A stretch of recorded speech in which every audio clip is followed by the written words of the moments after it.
this is my finished art final, another still life, and this is the finished product. Let's ignore this stain, but this is the finished product, and I'm overall really happy with it. I put some good time into it. And as for materials, I used my usual pencils. The other one's in my room, I'm missing one, but I used a 4B, 2B, 8B, 14B, and an HB. I also used blending stumps, of course. I used the small one for small details, the medium one for blending out any overly saturated areas, the bigger one for big surface areas, and I used the big paper towel for any big shading parts.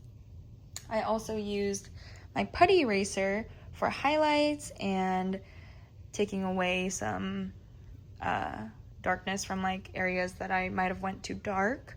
And then I also used this little guy. This is Conte. I borrowed it from Mr. Jones.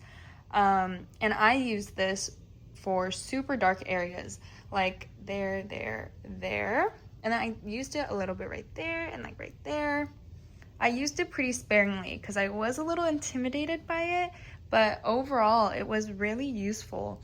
A little goes a long way, and it gets the blacks super, super dark.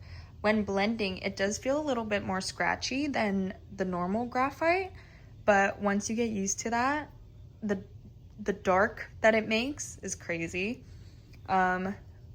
The biggest challenge for me was honestly this little base and lemon situation. The lemon on the left side is like, the light is hitting it and it looks like a part of it's gone.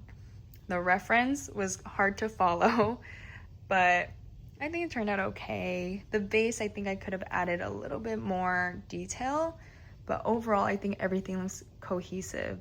I'm super happy with how the face came out. I think the face looks identical to the reference. I also think that the fabric came out pretty good in the pair. But overall, I'm pretty satisfied with it. I'm happy with how it came out, and I hope everyone has a great summer.